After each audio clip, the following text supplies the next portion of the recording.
తరంగాలతో ఉప్పొంగే ఉత్సాహంతో ఆనంద తరంగాలతో చిగురించిన ఆశలతో చెరగని చిరునవ్వులతో చిగురించిన ఆశలతో చెరగని చిరునవ్వులతో తెలుపుదాం అందరికీ శుభాకాంక్షలు శుభాకాంక్షలు నూతన సంవత్సర శుభాకాంక్షలు నూతన సంవత్సర శుభాకాంక్షలు happy happy new year we wish you a happy new year.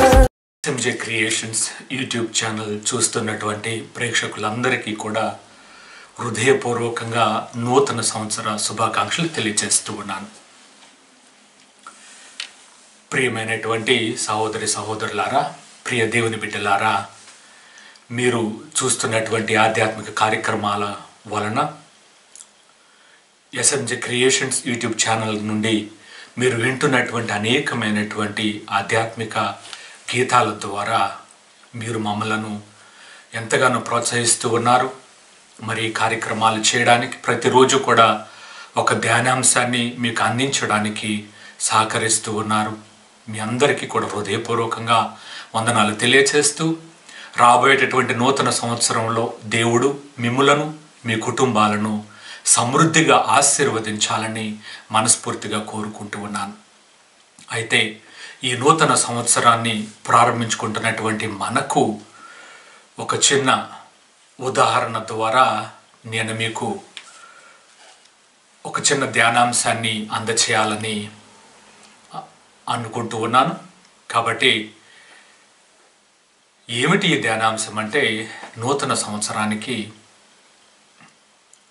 ప్రియ దేవుని బిడ్డలారా, మనం ఏదైనా ఒక ప్రయాణానికి వెళ్ళాలని అనుకున్నప్పుడు, లేకపోతే ప్రయాణం అవుతూ ఉన్నప్పుడు మనం ప్రయాణానికి అవసరమైనటువంటి వస్తువులన్నీ కూడా సమకూర్చుకుంటాం.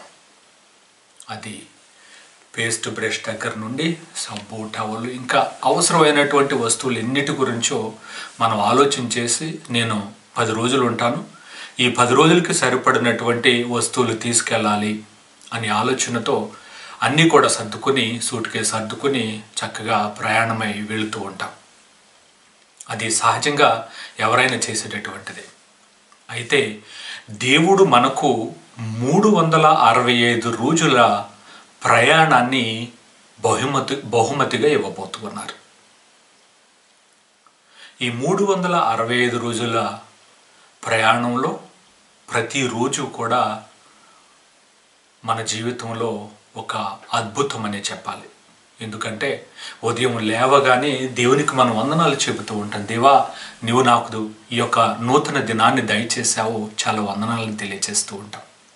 మరి ఈ అద్భుతాన్ని ప్రతిరోజు కూడా చవి చూడబోతున్నటువంటి మనం ఏ విధంగా ఈ 365 రోజులను వినియోగించుకోవాలి, ఏ విధంగా దేవుని కృపను పొందుకోవాలి, ఏ విధంగా నేను దేవుని యొక్క ప్రేమలో ఎదగాలి అనేటటువంటి ఆలోచన కూడా చేయాలి. అయితే మన ప్రతి రోజు కూడా ఒక అద్భుతం అని చెప్పాను. ఈ అద్భుతానికి మనం మనకు తోడై ఉండవలసినటువంటిది దేవుని యొక్క గ్రంథం, బైబిల్ గ్రంథం. దేవుని యొక్క వాక్యాన్ని చదవాలి. ఎందుకంటే రోజులో మనకు ఎన్నో విధాలైనటువంటి అవకతవకలు వస్తూ ఉంటాయి, ఎన్నో విధాలైనటువంటి అవరోధాలు ఏర్పడుతూ ఉంటాయి. మనం కృంగిపోతూ ఉంటాం, మనం నిరాశ చెందుతూ ఉంటాం, అయ్యో ఇంకా ఎందుకు అనే ఆలోచనతో ఉంటూ ఉంటాం. అయితే ప్రభు యొక్క మాటను మనం మర్చిపోకూడదు. ప్రభు చెబుతూ ఉన్నారు, యుగాంతము వరకు నేను నీతో ఉంటానని వాగ్దానం ఇస్తూ ఉన్నారు. అయితే యుగాంతం వరకు నీతో ఉంటాను అని ప్రభు చెప్పినటువంటి మాటకు అర్థం ఏంటంటే, ప్రతిరోజు కూడా ఆయన మాటలను మనం ఎప్పుడైతే జ్ఞాపకం చేసుకుంటూ ఉంటామో, ఆయన మాటలను ఎప్పుడైతే మనం చదువుకుంటూ ఉంటామో, ఎప్పుడైతే ఆయన యొక్క మాటలను మనం ధ్యానం చేస్తూ ఉంటామో, ఎప్పుడైతే ఈ ధ్యానాంశాల ద్వారా మన జీవితాన్ని సఫలీకృతం చేసుకొని తదనుగుణంగా దేవుని యొక్క వాక్యానికి అనుగుణంగా మన జీవితాలను మలచుకొని ముందుకు నడుస్తామో, అప్పుడు ఈ యొక్క దేవుని కృప, దేవుని ప్రేమ మనతో ఉంటూ మనలను నడిపిస్తూ ఉన్నాయి అని మనం చెప్పగలుగుతాం. అందుకే ప్రియ దేవుని బిడ్డలారా, దేవుని యొక్క వాక్యం అనేది మన ఈ ప్రయాణంలో చాలా అవసరం. దేవుని యొక్క మాటలు అనేవి మనం ధ్యానం చేసుకుంటూ మన జీవితాన్ని కొనసాగించాలి. కాబట్టి ఈ నూతన సంవత్సరంలో మీ అందరూ కూడా, మరి మనమందరము కూడా దేవుడు మనకిస్తున్నటువంటి ఈ 365 రోజులను దేవుని యొక్క కృపలో మనం ఎదుగుతూ ముందుకు నడవాలని కోరుకుందాం. మనం చేస్తున్నటువంటి ప్రయాణంలో మనకి ఏ విధమైనటువంటి వస్తువులైతే అవసరమో, మరీ ముఖ్యంగా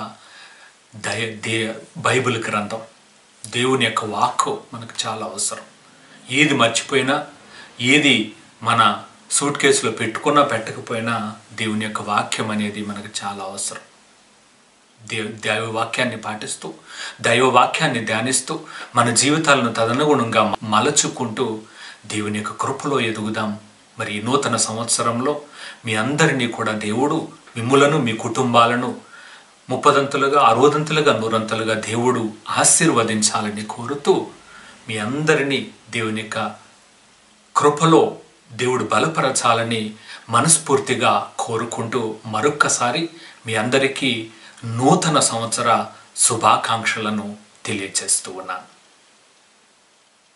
శుభాకాంక్షలు, నూతన సంవత్సర శుభాకాంక్షలు. Happy happy new year.